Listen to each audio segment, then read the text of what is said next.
First of all, I'd like to introduce Genevieve Padalecki. While many of you know Jen for her TV appearances as Ruby in the CW hit Supernatural and Emily in the brand new series Walker, Jen has also built a massive audience with her incredibly popular lifestyle blog, Now and Jen. Reaching over 1 million Instagram followers in its first week of launch, Now and Jen covers a mix of personal tips and advice, healthy recipes, product recommendations, and other topics that stretch from homesteading to adventure travel. A recent trip to the Great Bear Rainforest inspired her latest venture, Town, an online resource and community dedicated to reducing burnout for people and planet. In August 2020, Jen launched Sonoma by Now and Jen in partnership with Kohl's, offering beautiful and classic fashions for women of all sizes at an affordable price, with proceeds from select fashions benefiting Green for All, a nonprofit dedicated to addressing climate change through the creation of green jobs that lift marginalized communities out of poverty while providing more sustainable solutions for the future. And before we do our virtual round of applause, I also want to bring in Natasha Nicholes, who's going to be interviewing Jen. Natasha is executive director of We Sow, We Grow, a community-based gardening initiative that focuses on growing, educating, and planting confident home growers. She's the founder of Houseful of Nicholes, an award-winning blog that chronicles her journeys with her husband and 4 children. Her love for travel came from being born into a traveling family, including a grandfather who traversed the U.S. on his motorcycle, the real reason she gets behind the wheel so often. Natasha's Wonderful's head of social media and the face of many of our digital channels, from our dynamic Facebook group, Wonderful Women Who Travel, to our Twitter presence.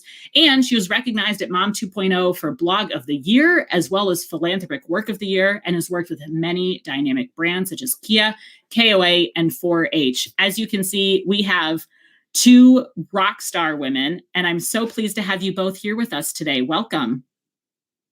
Thank you so much. Oh, Natasha, I think you're muted. Natasha's like, I'm going to see how well we know each other, Jen, because you're just going to read my lips. Didn't know to unmute herself before. Isn't that awesome? It happens to the best of us. Well, welcome to the stage. I'm so grateful to have both of you here. Jen, thanks so much for taking the time to come join us today. Thank you. And I'm going to leave you both to it. All right. Awesome. So, for a little bit of background, hey, Jen is my friend. We are friends. This is my friend. And I'm so excited that I have the opportunity to actually interview her in this space because, number one, we love to talk, right? And we do. and we can go on and on about the things that we love about our various passions. And we know, Jen, that you are very passionate about sustainability. And about making sure that we as women take time for ourselves to kind of just exhale, right? So we're going to jump right into Town, which you launched this year, and we're going to explain to everyone what sparked that and what you look to accomplish with what you share. Yeah, totally. Well, first of all, thank you so much. I love Natasha. I love you. I love being around you. You're infectious. I will do anything that you ask. And I will always look for an excuse to have more conversations with you. So thank you so much for letting me be here. But yeah, Town, Town came about a couple of years ago. And well, first of all, it came about because my life, I grew up outside. The outdoors are really important to me and important to my family. So much so that I grew up in the Bay Area, and my dad, our vacations always revolved around being outside, hiking, fishing. If we fished, we, even as young as 5 years old, had to, gut and clean and eat the entire fish. Like, it was a very respectful process. And when I was 13 years old, my family wanted a more rustic sort of lifestyle and told us we were going on vacation, and up and moved to Montana. And speaking of travel, and then from there ended up in Idaho. But we've always branched out and every vacation, every experience usually revolves around being outside in the outdoors. So I sort of feel like I've grown up coping with Mother Nature as sort of my therapist, so to speak. And so after having children, I really wanted to instill that in them. And I didn't think it would be so difficult, but I thought it would come naturally, and it does. But it's like I wanted to hammer it in their heads. And so my husband was filming a TV show called Supernatural, and that films up in Vancouver, Canada. And so we would often go up and stay with him for a period of time. And one of the places that's always been on my bucket list is Nemo Bay, which I'm sure we'll get into travel and choosing sustainable places. But Nemo Bay is one of those really special places that is a more sustainable functioning resort. And we were going specifically to observe grizzly bears and nature, take some hikes, see some glaciers, maybe even do some fishing. And when we got up there, we were told that I think there are 5 fishing runs up there that the grizzly bears feed off of and survive off of. And I believe it was 3, I might be misspeaking. It's at least 2 of those fishing runs have now gone extinct because of overfishing, not because the resort and they, bring foreigners like myself to go fishing, but because commercial fishing and just large scale fishing that now those have gone extinct, and it has forced the bears into retreating. And I don't know if you remember that viral photo that went around not too long ago, a couple of years ago, where the bear was emaciated, but that came from close to that region. And so from that sort of sparked this real need to figure out a way to bring the importance of nature to others, to, like we live in Austin, Texas, and that's a very urban environment. And so I wanted to figure out how to bring that impact of what I experienced in Nemo Bay to New York, to Detroit, to people, who may not be able to see this kind of thing and reflect on that and use that. And so Town started out as this grand idea, and it still is, but we wanted to compact it into making having actionable resources and providing advice, providing tips in which people can make actionable contributions to the environment that are sustainable, that without the pressures of perfectionism, because that was another thing as I was discovering being more sustainable, is that there was so much conflicting information and it was so heavy. And the subject is heavy. It's a tough thing to tackle. I mean, man, when you hear that we're all going to die and the earth is crumbling and, volcanoes are going off, the temperatures are rising, and there's not much we can do about it in the next 100 years, you feel like, what's the point? So I wanted to make sure that we were uplifting and figuring out ways to be humorous, because we have to accept where we are. But what are those small steps that we can take to empower ourselves, to also put on our oxygen mask? Because I really feel, for me, what nature does is it really allows me to relax. I deal with depression and anxiety myself, and I really sort of pound it out in nature and find my groundedness and rootedness. And so I wanted to figure out ways in which we put on our own oxygen mask, sustainable mask, and nurture ourselves, and at the same time making a cyclical sort of path with giving back to nature and our communities. So it's all intertwined. So that was a long-winded. It's a pretty deep, when you think about sustainability and making sure that you hit on all points, it is a lot to digest. And I think the mistake that so many of us make is trying to consume it all at one time, instead of biting off in very, very actionable, our action items and everything. So my next question to you is, those people who feel that sustainability isn't connected to travel, how do you go about navigating that conversation? Well, first of all, I think everything is connected to sustainability. There's just an article, and I just started reading it, about our food weight, food and to clothing, to everything is connected to sustainability. And so when we talk about travel, travel is one of those tricky ones. It was funny. I was just chatting with this incredible journalist, Eliza Colbert, who wrote The Sixth Extinction and Under a White Sky. And, for her job, and I'm sure many people who are listening and watching, a lot of people rely on travel to, one, feed themselves, because travel is just one of those wonderful things in which we can see and discover and be curious and feed our souls. But especially if you rely on that, a lot of us now, we're so mobile and we're so used to, having a meeting on this coast or that coast, or if you're a journalist, you have to be there to see it and feel it and understand. And she was saying how difficult it was because she hasn't been able to travel this last year and see things. So, we have to travel, and with traveling comes a lot of offsets, a lot of pollution, planes, trains, and automobiles. They all have their own degrees of uh, of carbon emissions and pollution, and that's inevitable. And we have to look at the offset of that. So, sustainability and travel go hand in hand. Now, that doesn't have to be negative.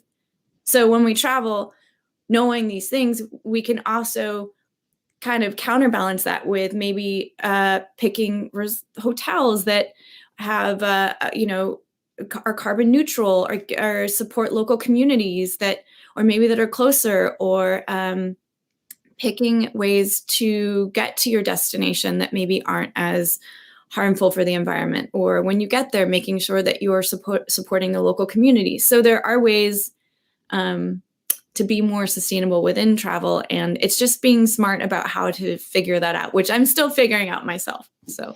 And so never one to beat around the bush. We all know that we live in a capitalistic world, and sustainability has become one of those buzzwords where people can get more money for certain things. For people who are looking to become more sustainable but can't afford the trendy sustainable things, what are the little things that they can do? Like, I'm sitting here right now with my glass water bottle, which took me a long time to get used to, but I also just use water bottles in general, or canteens when I travel. What are those little things that those little steps that they can take in order to, make life a little bit nicer for the people that are going to come after them? You mean like while you travel? Yes, while you travel, at home too, because none of us have really been doing anything the last year. The last year and a half at home too. But the things that I guess become routine at home will become, you'll take with you when you travel. So. Yeah, that's a great question. And I think it's applicable to all walks of life. And sustainability is really hard. And that was it can be very elitist and very expensive, which is one of the reasons why I really wanted to be mindful in creating town. And because I love green for all's messaging, which is we should be green for all, not just for some. And that's how sustainability really should be. And so, when it comes to sustainability, unfortunately, oftentimes it is really expensive because it takes a little bit longer to make because, the process is longer. It's not a sped up process. And so you're investing more, and that's not always really feasible for a lot of people. So there are different ways that you can be better. One, or more sustainable without breaking the bank. One thing that I actually have been doing lately is I've been either doing Rent the Runway, or I've been selling my clothes on RealReal and buying from RealReal, which is also really great. The clothing itself may not be sustainable, but at least the clothing is already out there, and it's, you're not being recycled in a way. Yeah, which I think is awesome. There are great garments out there that are rad, and why go buy the newest thing when you can buy like a great piece or vintage piece or whatever. Glass water bottles are great, although I did break mine last night in the dishwasher, so I have my. This is becoming a running thing with us too, where there are accidents that happen whenever we're slated to talk to each other. Bees, broken glass, things like that. I know that when I am on the road or when we're traveling, we try to stay in places that are, or eat or consume, whether that's souvenirs or whatever, from places that are local, because we like to keep our dollar within that community, and they're not paying out. So that's another good way. And then eating locally and trusting the locals to tell you where to go, because they know best where those dollars need to be. And it's not that I want to cripple the big businesses, but we know that the heart of most places are the folks who actually live there and grow up there and put their blood, sweat, and tears within the community. 100%. I know a lot of people who are joining us today are huge fans of yours because of your background with acting, and not that they don't see you as a sustainability activist or whatever, but you are known as Ruby or Wildfire. Which I didn't have the pleasure of watching at all when it first came out. And then, of course, Walker. So do you want to tell us about, and I love how you say it, and my husband, who is working on a show called Supernatural. Well, some people that little show that lasted for 15 seasons, that I was on. It's always that fine line of like, I mean, I never think he's that famous, and then suddenly we'll be out and people freak, and I go, oh yeah, I forgot. It can't be because he's like 7 feet tall, Jen. I mean, I mean, there's that. He's a pretty tall drink of water there. Or maybe it's just because we're 5'3", and anybody above 6 feet. He's longer too, and he just like takes over. Anybody above 6 feet is massive to us. I told him my grandfather was tall when I first met him. I'm sorry, I'm segueing, but I was like, my grandfather's really tall, and he met my grandfather, and he's like, he's 5'9". Those 6-footers always have something to say about those of us who have 5 in our height. So what are the projects that you are currently working on that you want to share with us? Well, I mean, I got back into acting, which is really exciting. I'm not too ashamed to admit nepotism. My husband hiring me to play his wife. I'm back. I stepped back in the role of Jared's wife. I know you break when you go across the threshold. Yeah, you just cut. It's a cut.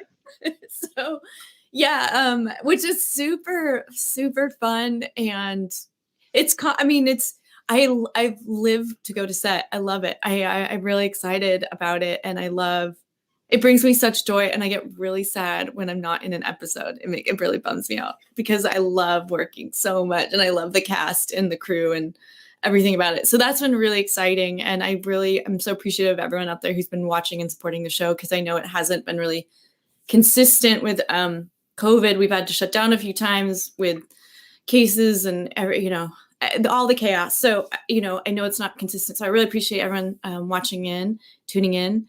And then the next big thing for me is really town. I've been really just throwing myself into that. And we've been shooting a lot of content for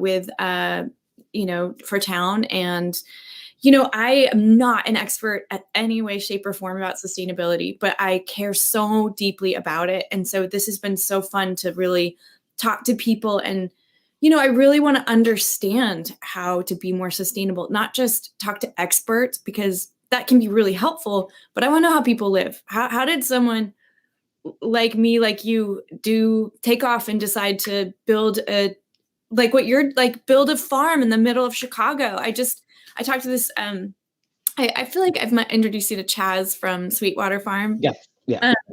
But we just went and chatted with him too, and just to create such a solution of, this little farm in the middle of literally a parking lot, and bring food to their community.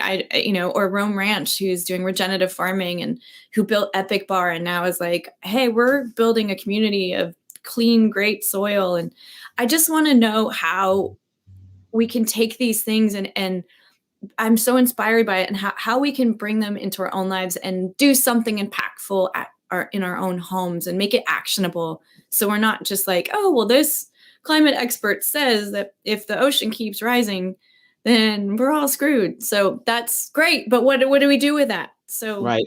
You kind of get the glazed over look from people. And I don't think a lot of folks know that doing things like this, those little steps are forms of activism as well, because you are actively changing the way that the world is by bettering aspects of yourself and the things that your children do or your family members do. Now, we do have a comment from someone who says that they're always sure to bring reusable travel cutlery, a cloth napkin, and a reusable straw. It's a very small thing, right, in the large scope of things, but it's one less straw, one less piece of cutlery that has to be washed in a dishwasher. We're not using it as much water, and if those steps put together, or your definitely own boxes as well. Yeah, they definitely make a difference. Yeah, it definitely does. And it, yeah, you know, you look like a trash or a bag lady with all this stuff, but I mean, you know, I do it too, but it's important and it's good, and you just get in a rhythm and a habit of it.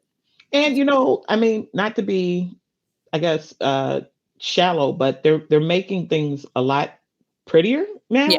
now, with things. So when you do bring your takeout boxes or your burlap bags now, they're cuter and they're not. It doesn't look so. I'm really really trying to look like I don't care about anything except for Right. saving the earth.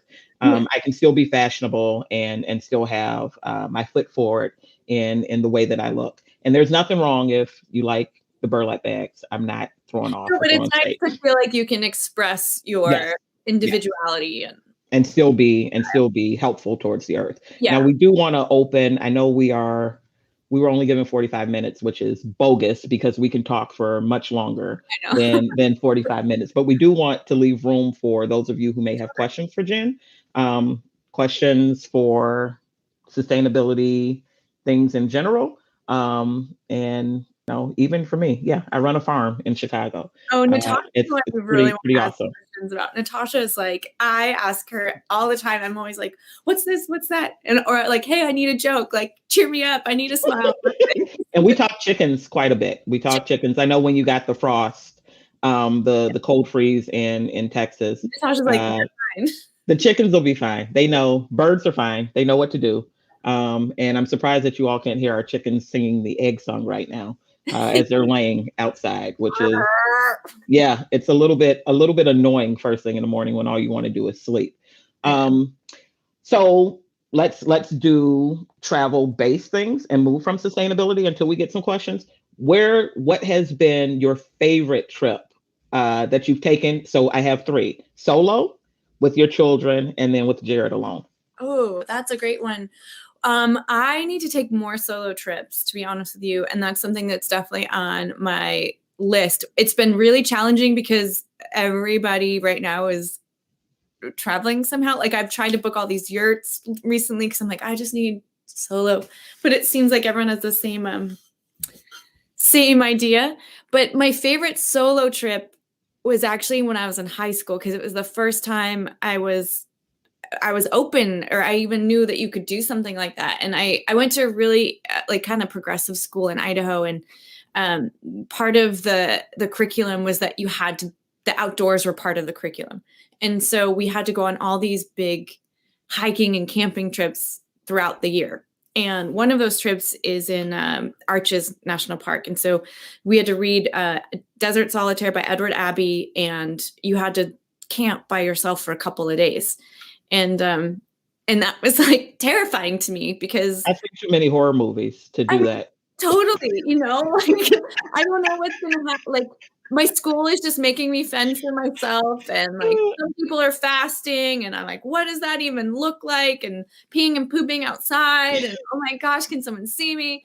Um, but I feel like that adventure for me was something that I'll never forget. I was about 16 years old, and I didn't travel far. I had like a mile radius basically that you could kind of use as your own. But that for me just made me feel like, oh, I can do this. And then I can take it a little farther and a little farther. So that for me was like so cool. And plus, I still have my journal entries from it. The ghost outline of the arches at night is the sun setting, and you're alone and you're like, wow, this earth is so cool. It's so neat. So that was really special. And I hope to do more of those. The next trip, I would say, I mean, honestly, anywhere I go with my husband, this is really silly, but anywhere we go is kind of an adventure, and we Oh, aren't big planners, which is so lame. And I wish we were better planners. I that's think not lame at all. Those are the best adventures. they true, but I think we're hard to be friends with sometimes. 'Cause we're like, yeah. Jared has the weekend off and we're out of town. So I think people are like, what's wrong with you?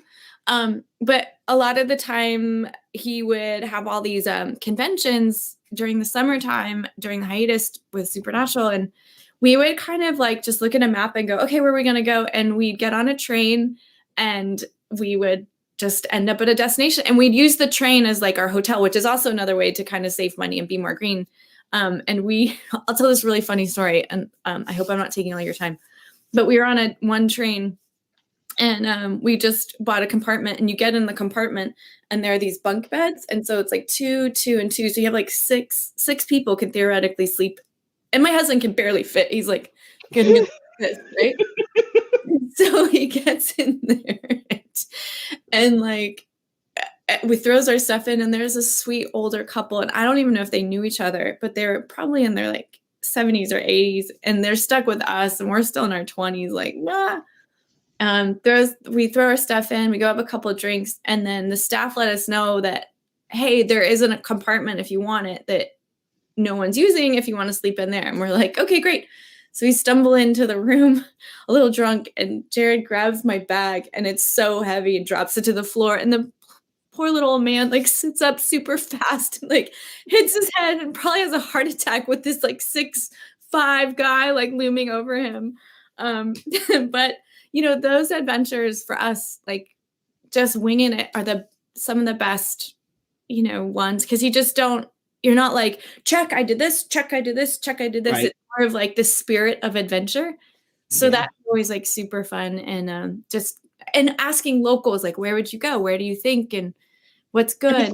It's good that you still like your spouse too, because I know a lot of people who can't travel with their spouses at all. Like they honestly can't travel one-on-one. And I feel that's unfortunate. It is unfortunate, but I think you have to be realistic about who you are. So when we first started traveling, you know, I was okay not seeing everything.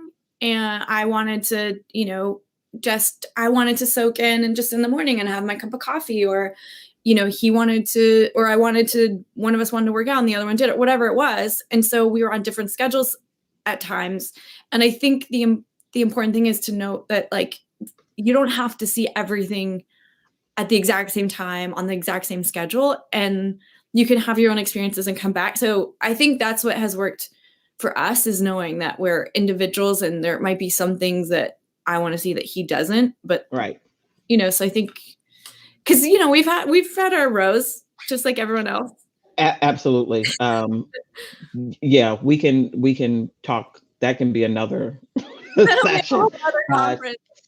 Spousal travel, and how it builds character, when you, especially when you first start doing it together, and then all of a sudden you all kind of understand each other. One of the best things I learned about my mom and dad, when they were married, they were able to speak each other's language without ever, you know, saying anything. And I was always amazed that my dad knew exactly where to stop and when to stop before anything was said. And now that's what I have with my husband, Shamari. Although I'm sure I totally get on his nerves, because I am the person who likes seeing everything and wanting to like immerse myself in the destination. So we just end up going back. I've learned that I just need to go back if we're going to do something like that. Right. Okay. Now you have 3 children. And they often help out a lot on your homestead. What's your favorite trip you've taken with them?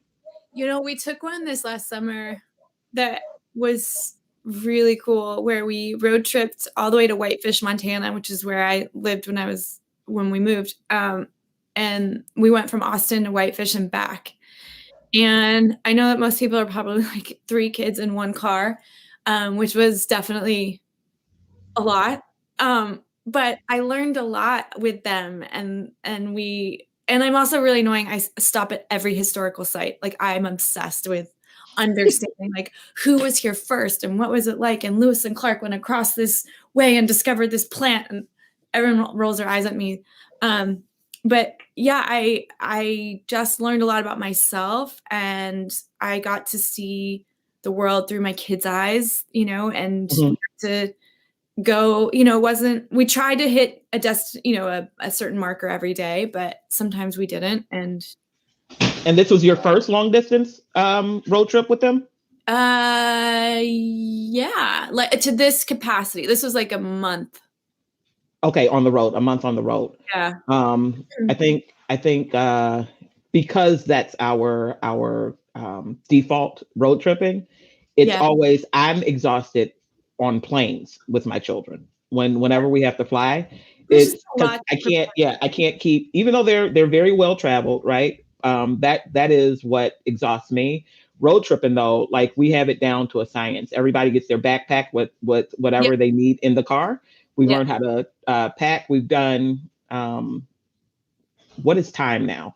2018. In October of 2018, we did all of Route 66 forward and back. We started here in Chicago, went all the way to Santa Monica, and then came back, and that was a 3 week road trip. And they want to do it again, which is hilarious to me because I guess they still like me enough well, to be you're in the car. probably traumatized by it, and they're probably like, "No, it was great."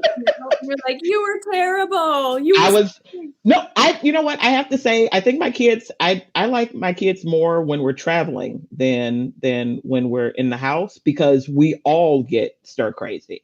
Yeah, And I think we all start to get on each other's nerves if we're not moving somewhere.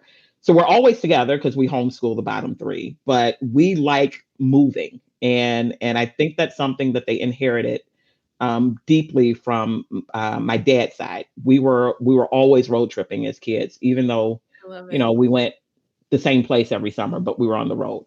I don't there those memories I think make a large difference. And I know that your children will have wonderful memories. And they often bring up stuff that you never ever thought that they noticed from that trip at all. And you're like, oh, I didn't think you paid attention to that. Yeah. And you talk about it. Yeah. Yeah, Yes. those are always the fun times. Yeah, and it's always like the inappropriate ones, you know. Yeah. Kids have the ability to do that. You just have to have a really strong poker face when Yeah, you're talking about it, because they talk about it in front of people that they shouldn't. exactly. I'm like, exactly. Yeah. You saw. Remember when we got Nope. too close to the edge of the mountain and we almost fell over because you Like, didn't know how to drive? Yeah, no, we we don't know what you're talking about at all. yeah. Now, did you have to encourage Jared to travel a lot, or was he already a traveler when you all met? Because I think people think that you all were already dating when you met on Supernatural, but you all first met each other there on Yeah, set, and that that's where you all, yeah, okay, yeah. That was the first time, and then we would take like weekend trips together while we were dating throughout like the Vancouver area and stuff. And then when he was going, when we were dating, and like I think we had been dating for like 8 or 9 months, and he was going to Europe for he every year would do like Rome or Barcelona and London or Birmingham and do supernatural conventions all over. And then he was going to be away for a while and asked me to join. And so yeah, that was like our first big trip together. And I think at that time what we did was we picked certain destinations to go to. hmm But this was like, we stupidly planned it like the week before. Specifically remember it because we were at his parents' place and driving from San Antonio to Dallas to see his brother. And we were talking about it on the way. And then like a week later, he was leaving and I was going to meet him or something. And I specifically remember talking about it. And because it's, within a week, obviously prices are really expensive. And so we were literally using miles or like going on Expedia and like waiting till things got, less, and okay, we'll stay on the train this night. It was just like a puzzle piece and it made it fun. So I think yeah. Those are, and it obviously it made it memorable because you it's a massive memory for you. Now we yeah, do have some good questions that are coming in too, and I want to make sure that we get to them. The traveling sociologist says, "Where have you traveled? Where you've been the most impressed about local level, grassroots, or government level efforts at sustainability and eco-responsible lifestyle?" that's awesome. On our honeymoon, we actually hiked Machu Picchu, and I have mixed things about Cusco. I really enjoyed it and loved it, but I wasn't as like focused on sustainability at the time. But I will say what I really loved about it was that we had someone who brought us to people's homes, to the market. So the company that we chose wasn't like a mass tourist kind of company where it was like, go to this restaurant. It's the big restaurant in town. It was like, no, this woman is going to make you cuy, which is guinea pig, that she has and she raises in her home, and she's going to cook it for you here. And so I really enjoyed that experience of seeing the locals, meeting locals, eating locally, giving back to the locals, buying from the locals, supporting locals on the trek up. I think that I can probably be better knowing what I know and making sure that I think that I would assume that we were supporting locally, and the company we used was, from looking at that experience. But now moving forward, I think that we could probably even do better. I know that there's, just really quickly, there's a great site called Local, and I think it's spelled LOKAL, that also helps with some of that legwork of Okay. finding places that Can are we more. put that in the comments, team? Local. Yeah. And then we have one more. Do you have any tips for reading past greenwashing labels? Because we know that that's an issue too. The eco-friendly, earth-friendly, are they actually sustainable, or is it just something to sell? Yeah, so often that is a huge word, and it's a huge buzzword. It's like saying organic as if like Or that non-GMO. non-GMO. That's one of my favorites. Yeah, and I think that in order to do that, you really have to like look past the label. So what does that mean? That for me, what I do is like go online, I'll look up the company, and I'll go, okay, well, where is this coming from? What are the materials used in this? And so you have to go like, okay, well, what does that mean if it's recycled? And also we have to be aware of like even recycled plastics, because you wear a clothing that has recycled plastic. Well, when you wash it, most people don't know this, but the microplastics from that garment actually end up in the water system and go right back into the ocean. So there's so many different ways that a company can say they're green, but are they really green? And you have to be comfortable with what that means as well. You could also say, well, this is all 100% organic cotton, which is great, but also that uses more water. So you have to understand what your threshold is. But I think the biggest thing is just I generally like looking for more carbon neutral. I don't know why. For me, that just seems to make me feel the best. Finding companies that are, their input and output sort of matches. And I think, but I honestly think you just have to really be mindful of, you can't just go into a store and look at the label and say that it's sustainable. You really have to like do a little bit more research before you make that purchase, which is a little bit more legwork, but in the end, will be more rewarding, I think. Because overall, we know marketers are still targeting our emotional side rather than, always telling the truth up front, and that due diligence with researching can be the difference between actually supporting something that's truly, honestly sustainable and something that's just trendy sustainable, which is, it's extra steps and sometimes annoying, but it makes us better stewards. But it's over hard. where we It's like go. marketing. It's so shiny and so Yeah. Yeah. Well, we have come to the end of our time. And I know if I have to get up early in the morning, this is the way that I would like to do it, being able to spend time talking to a good friend of mine. And you all, we listed Jen's social handles in the comment section. You can follow her both on Jen Padalecki and Town.